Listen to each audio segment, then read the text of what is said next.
Hello everyone, NCERT के example के solution के सीरीज के एक और वीडियो में आप सभी का स्वागत है।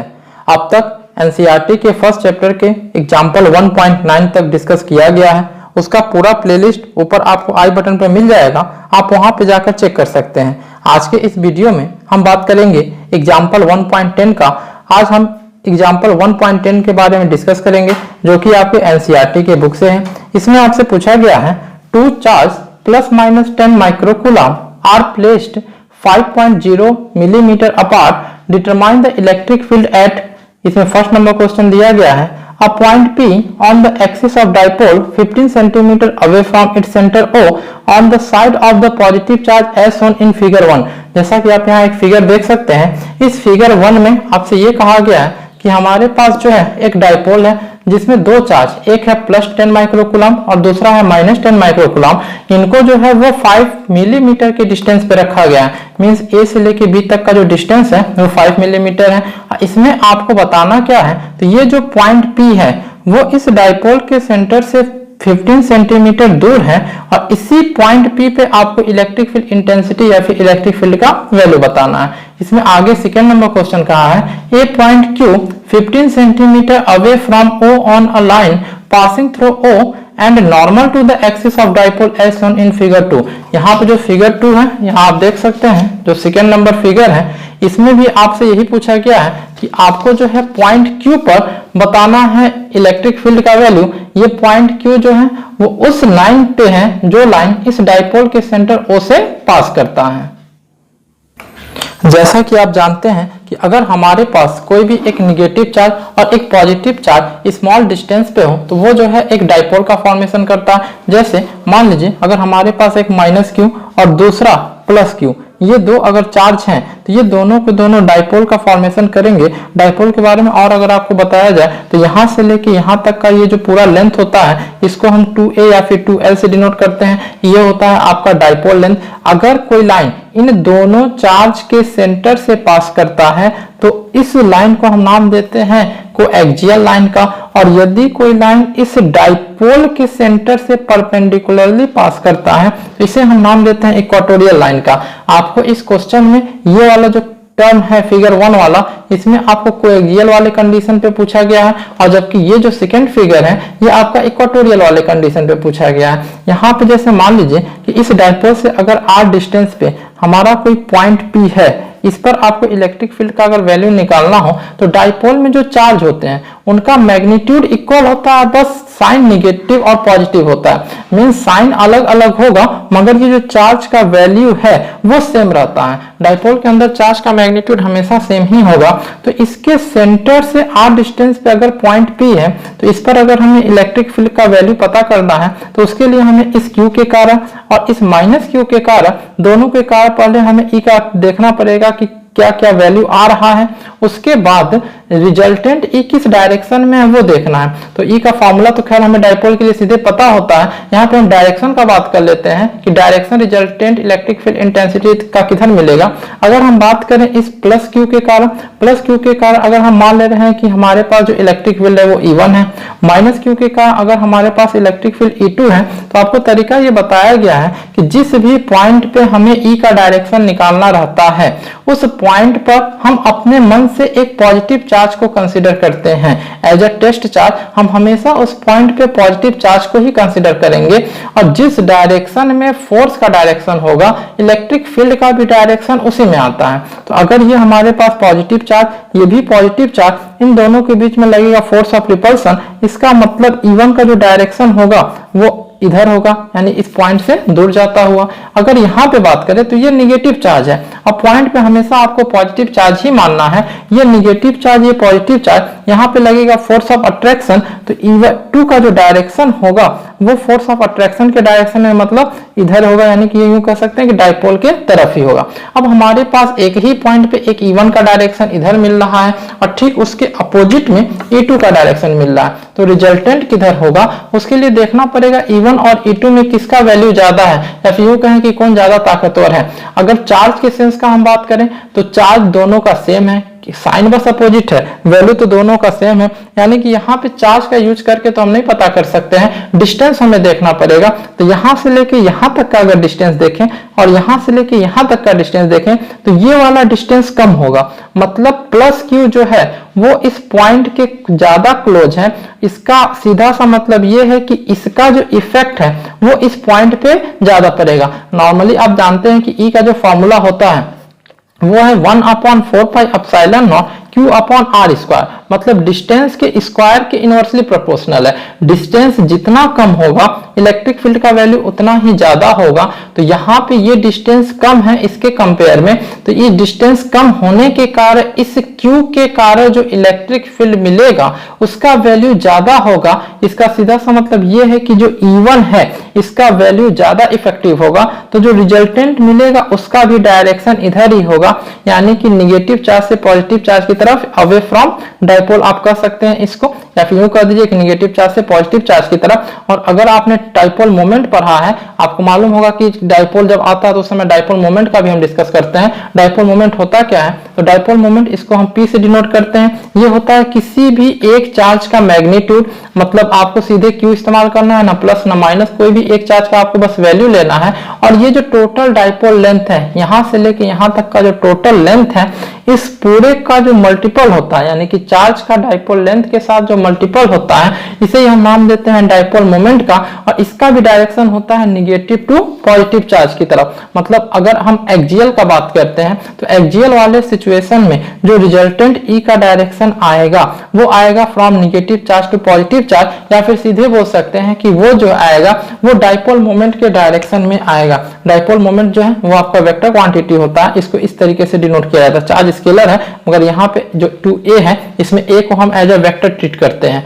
अब यहाँ पे जो आपसे क्वेश्चन पूछा गया, इस क्वेश्चन में सबसे पहले हम बात करेंगे फिगर 1 के बारे में। इस फिगर 1 में क्या क्या इंफॉर्मेशन है और हमें क्या क्या निकालना है। तो फिगर 1 में आप देख सकते हो कि यहाँ पे जो है डाइपोल दिया गया है जिसके लिए चार्ज का वैल्यू दिया गया है, एक -10 माइक्रोकूलम है, दूसरा प्लस में 10 माइक्रोकूलम है। इसलिए सबसे पहले जो इंफॉर्मेशन क्वेश्चन में दिया गया था उसे हम नोट करते हैं। From figure 1 magnitude of charge, सीधे हमें बस मैग्नीट्यूड का ही इस्तेमाल करना है, क्योंकि जो इलेक्ट्रिक फील्ड इंटेंसिटी का फॉर्मूला होता है किसी भी कोएक्सियल लाइन पे अगर कोई पॉइंट है वहां पर डाइपोल के लिए, तो वो होता है 1/4 pi epsilon naught 2p upon r की, वहां पे हमें p इस्तेमाल होगा। और p को अभी आपको बताया गया कि ये होता है magnitude of charge into dipole length. तो इसलिए क्वेश्चन में जो चार्ज का मैग्नीट्यूड दिया वो हम सीधे लिखेंगे 10 माइक्रोकूलम।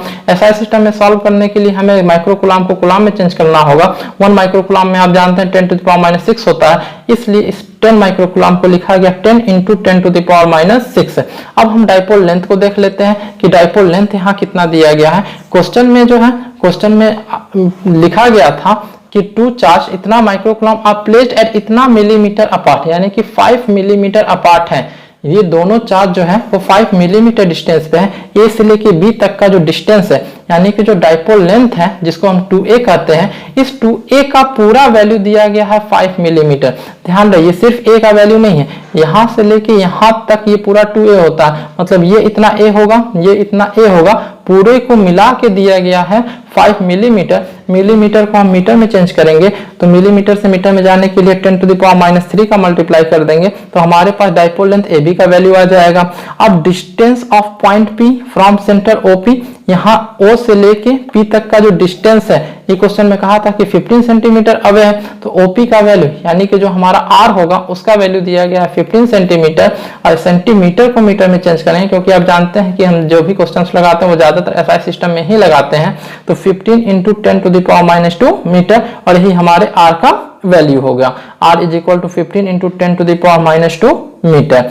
अब हमें यहाँ पे जो क्वेश्चन है उसके अकॉर्डिंग हमारा जो फॉर्मूला आता है एक एक्सियल लाइन के लिए इलेक्ट्रिक फील्ड इंटेंसिटी का, उसमें जो कंडीशन अप्लाई करना रहता है वो कंडीशन यहाँ पे सेटिस्फाई हो रहा है। आप ये बताइए यहाँ से लेके यहाँ तक का टोटल डिस्टेंस 5 मिलीमीटर है, उस 5 मिलीमीटर में भी सिर्फ इतना अगर देखेंगे तो 2.5 मिलीमीटर आ जाएगा, उसी का आधा कर देंगे 2.5 इसका भी होगा। ये 2.5 मिलीमीटर है और यहां से लेके यहां तक 15 सेंटीमीटर है। तो जाहिर सी बात है O से लेके P तक का जो वैल्यू है इस डाइपोल के लेंथ से बहुत ही ज्यादा है। आप चाहे OB बोल दीजिए या सीधे AB बोल दीजिए, 15 सेंटीमीटर जो है वो मिलीमीटर से ज्यादा होगा। तो ये कंडीशन हमारे पास सेटिस्फाई हो रहा है, इसलिए यहाँ पे आप देख सकते हैं कि since OB less than OP, यानी कि जो O से लेके B तक का वैल्यू है 2.5 मिलीमीटर जो है वो O से लेके P तक जो 15 सेंटीमीटर है उससे कम है, इसलिए electric field at point P due to dipole on its axis, axial का जो फॉर्मूला होगा वो होगा 1/4 pi epsilon naught 2p upon r cube. यहाँ पे हमें p के वैल्यू का रिक्वायरमेंट है, तो p जो है आपका डाइपोल मोमेंट होता है। तो सबसे पहले हम डाइपोल मोमेंट का वैल्यू निकालेंगे। p होता है q इंटू 2a, q जो है वो किसी भी एक चार्ज का मैग्नीट्यूड है, तो लिख दिया गया 10 इंटू 10⁻⁻6। 2a जो है ये पूरा का पूरा डाइपोल लेंथ है और डाइपोल लेंथ क्वेश्चन में दिया गया है 5 इंटू 10⁻³ मीटर, तो यहाँ पे रख दिया गया 5 इंटू 10⁻³ मीटर। यहाँ 5 को वैसे ही छोड़ दीजिए और ये जो 10 है इसी के पावर को सॉल्व कर दीजिए। ये पावर -6 -3, तो दोनों को ऐड कर देंगे तो ये हो जाएगा -9 और यहाँ पे एक पावर प्लस में है तो -9 और +1 तो ये हो जाएगा -8। मतलब p का जो वैल्यू है वो आपके पास आ जाएगा 5 इंटू 10⁻⁸ चार्ज का यूनिट कूलम और डिस्टेंस का यूनिट मीटर, यानी कि डाइपोल मोमेंट का हम यूनिट लिख देंगे कूलम मीटर। तो हमारे पास इस फार्मूले में p का वैल्यू चाहिए था, p का वैल्यू आ चुका है, r का वैल्यू ऑलरेडी क्वेश्चन में दिया हुआ है। अब ये दोनों वैल्यू ला के इसमें पुट कर देंगे तो हमें पता चल जाएगा कि एक्सियल कंडीशन में कितना वैल्यू होगा। तो जैसा कि आप देख सकते हैं यहाँ पे इसको सॉल्व किया गया है। यहाँ देखिए 1/4 पाई एप्सिलॉन नॉट का जो वैल्यू है वो होता है 9 इंटू 10⁻⁹। 2p था तो 2 आपका वैसे ही रह गया। p का वैल्यू आया है 5 इंटू 10⁻⁸, r का वैल्यू है 15 इंटू 10⁻², इसका क्यूब था इसलिए यहाँ पे क्यूब कर दिया गया। अब इस 5 का मल्टीप्लाई 2 में करेंगे तो ये आपका 10 हो जाएगा। उसके बाद ये पावर 9 है और ये पावर -8 है, तो 9 में से जब 8 माइनस करेंगे तो प्लस में 1 बचेगा पावर, यानी कि सीधा सा 10 बच जाएगा। नीचे जो है वो 15 का क्यूब है तो इसलिए 15 को 3 बार लिख दिया, आप चाहे सीधे 15 का क्यूब लिख दीजिए और 10 की पावर -2 का क्यूब करेंगे तो ये हो जाएगा 10 टू द पावर -6, क्योंकि आप जानते हैं जब बेस सेम होता है तो पावर ऐड हो जाता है। जब इसको आप ऐसे सॉल्व करेंगे 10 to the power -2 10 power -2 10 power -2 तो -2 मिलकर हो जाएगा -6, इसलिए इसका जो क्यूब होगा तो हो जाएगा 10 टू द पावर -6। अब यहाँ पे 9 वैसे ही रहने दीजिए, ये 10 का मल्टीप्लिकेशन है 2 बार इसलिए हमने इसको लिख दिया 10 का स्क्वायर ताकि 10 के पावर को एक साथ किया जा सके। 15 का जब आप क्यूब करेंगे यानी कि 15 का 3 बार मल्टीप्लाई करेंगे तो वैल्यू आ जाएगा 3375। अब यहाँ पे इसको डिवाइड कर दीजिए, डिवाइड करने पे आएगा 0.00267 और ये -6 पावर ऊपर जाएगा तो पावर +6 हो जाएगा और 6 में 2 को जब ऐड करेंगे तो ये हो जाएगा 10 टू द पावर 8। अब डेसिमल को 3 प्लेस आगे लेके जाना है। जब आप जानते हैं कि डेसिमल हम राइट साइड लेके जाते हैं तो ये अगर पावर पॉजिटिव में होता है तो वो घट जाता है। 3 प्लेस आगे लेके जाना है इसलिए पावर 8 से 3 प्लेस घटा देंगे, मतलब हो जाएगा 10 टू द पावर 5। तो हमारे पास ई एक्सियल वाले सिचुएशन का आंसर आ गया 2.6 into 10 to the power 5 newton per coulomb. E का यूनिट होता है, ई का यूनिट आप जानते हैं, ई का जो मेन फार्मूला होता है वो होता है F/Q, तो यहीं से यूनिट इसका निकालते हैं न्यूटन पर कूलम। तो ये हमारे पास फर्स्ट वाले क्वेश्चन का जो फिगर 1 से निकाला गया ई एक्सियल का वैल्यू आ गया 2.6 into 10 to the power 5 newton per coulomb. इसका डायरेक्शन बता दीजिए, डायरेक्शन होगा किधर? तो डायरेक्शन होगा पी के डायरेक्शन में, जो है कहाँ? ए से बी की तरफ। जैसा कि अभी आपको समझाया गया था कि जो हमारा एक्सियल वाला सिचुएशन होता है उसमें जो डायरेक्शन होता है वो होता है नेगेटिव टू पॉजिटिव और यही पी का डायरेक्शन होता है, मतलब ए से लेके बी की तरफ। और फिगर में भी क्वेश्चन में भी इधर ही डायरेक्शन बना के दिया गया है। तो ये था आपका क्वेश्चन नंबर ए। अब हम बात करते हैं क्वेश्चन नंबर बी में। इसमें वैल्यू तो सब कुछ सेम रखा गया, बस जहां को एक्सियल था उसके जगह इक्वाटोरियल आ गया है। अब इक्वाटोरियल वाले सिचुएशन में होता क्या है तो वो समझ लीजिए। जैसे यहाँ पे आप देख रहे हैं कि क्वेश्चन में ही ये 3 एरो दिखाया गया, इसका मतलब क्या है? यहाँ पे जब हम ई के फार्मूले का बात करते हैं तो यहाँ पे भी हमें जरूरत पड़ेगा रिजल्टेंट के डायरेक्शन का।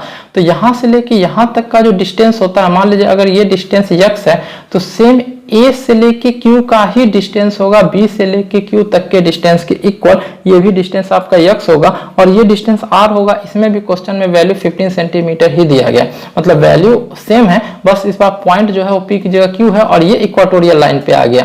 अब इसके लिए जो रिजल्टेंट निकालते हैं उसका लिए तरीका क्या होता है, यहाँ पे आप एंगल थीटा मानिए अगर ये साइड और ये साइड इक्वल है तो इसके एंगल भी जो है वो इक्वल हो जाएगा।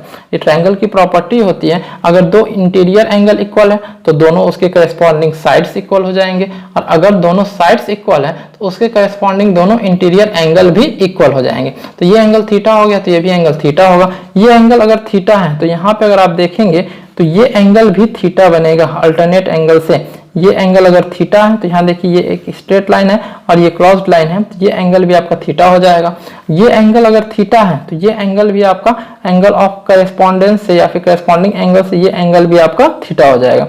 ये अल्टरनेट एंगल से लिखा गया और ये करेस्पॉन्डिंग एंगल से लिखा गया।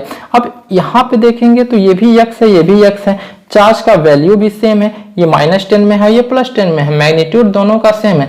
ई का फॉर्मूला आप जानते हो 1/4π/Q/r² होता है। तो यहाँ का इस चार्ज के लिए डिस्टेंस का काम ये करेगा, इस चार्ज के लिए डिस्टेंस का काम ये करेगा। मतलब इस बार ई का फॉर्मूला अगर हम यूज करेंगे तो दोनों E1 और E2 दोनों का वैल्यू सेम आ जाएगा। इसलिए इस बार तरीका क्या लगाते हैं, इस बार हम इसका कंपोनेंट लेना शुरू करते हैं। जैसे मान लीजिए इसके लिए अगर हम E1 ले लें और इसके लिए अगर हम E2 ले लें, तो यहाँ पे रिजल्टेंट ई का डायरेक्शन पाने के लिए हम कंपोनेंट लेते हैं। ये सब टॉपिक आपको थ्योरी में ऑलरेडी समझाया जाता है, वहाँ सीधे जब आपको फॉर्मूला डिराइव कराया जाता है तो ये पूरा कहानी आपको बताया जाता है कि रिजल्टेंट का डायरेक्शन किधर आएगा। यहाँ पे एक वापस डायरेक्शन निकालने को आपको बता दे रहे हैं, क्योंकि इस न्यूमेरिकल के क्वेश्चन का आंसर लिखते समय आपको डायरेक्शन बताना पड़ेगा कि लास्ट जो है वो डायरेक्शन हमारा किधर जा रहा है। तो जब इसका हम कंपोनेंट तुलना शुरू करेंगे तो ये जो E1 है, E1 का डायरेक्शन निकालिए। ये पॉजिटिव चार्ज है, पॉइंट पे भी आपको प्लस ही लेना है, तो फोर्स ऑफ रिपल्सन के कहा इधर मिलेगा E1 का डायरेक्शन, ये वाला एरो।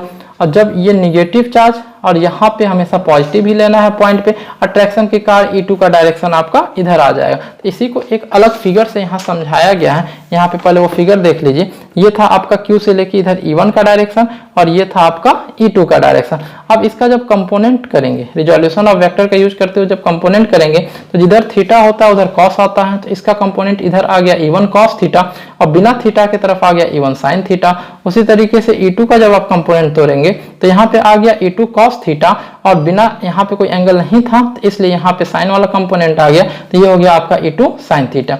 E1 और E2 दोनों का वैल्यू आपस में बराबर होगा। तो ये जो E1 साइन थीटा है और E2 साइन थीटा है, ये एक दूसरे के इफेक्ट को कैंसिल कर देंगे तो जो रिजल्टेंट हमें मिलेगा वो मिलेगा E1 cos theta E2 cos theta, ये इस डायरेक्शन में मिलेगा। और अगर फिगर को हम देखें तो ये डायरेक्शन सीधे से हमारा आता है opposite direction of dipole moment, मतलब बी से ए की तरफ या फिर यूं कहें पॉजिटिव चार्ज से नेगेटिव चार्ज की तरफ, क्योंकि डाइपोल मोमेंट का डायरेक्शन होता है नेगेटिव टू पॉजिटिव और जबकि इसमें जो आ रहा है वो आ रहा है पॉजिटिव से नेगेटिव तरफ। तो यहाँ जो क्वेश्चन में ये बनाया गया था ये है आपका रिजल्टेंट ई का डायरेक्शन। खैर ये तो डायरेक्शन का बात हो गया, वो लास्ट लाइन हम आंसर में लिखते समय मेंशन करेंगे। अब इस क्वेश्चन में जो पूछा गया था चार्ज का वैल्यू जो है वो सेम है, उसके बाद ये यहाँ से लेके यहाँ तक डाइपोल लेंथ भी सेम है और ये जो डिस्टेंस है O से लेके Q तक वो भी सेम है। तो एक बार फिर से इसको हम यहाँ लिख लेते हैं। From figure 2 magnitude of charge Q is equal to 10 microcoulomb, dipole length AB जो कि 2A का काम करता है, ये 5 मिलीमीटर है तो 5 × 10⁻³ मीटर हो गया। Distance of Q from O, वो OQ है कितना, जो हमारा R होता है वो है आपका 15 सेंटीमीटर, जो है 15 × 10⁻² मीटर की।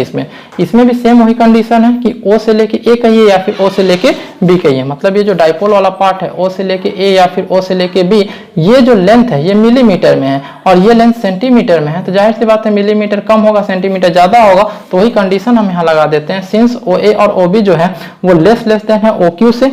ये इसलिए लिखा जाता है क्योंकि हमारा जो ये फॉर्मूला है वो इसी कंडीशन पे आता है, इसीलिए क्वेश्चन में ये कंडीशन सेटिस्फाई करा दिया जा रहा है या फिर दिखा दिया जा रहा है। Electric field at point Q due to dipole on equatorial line, इसका फॉर्मूला होता है 1/4πε P/r³। पिछले बार आया था 2P/r³, एक्सियल में यहाँ पे है P/r³।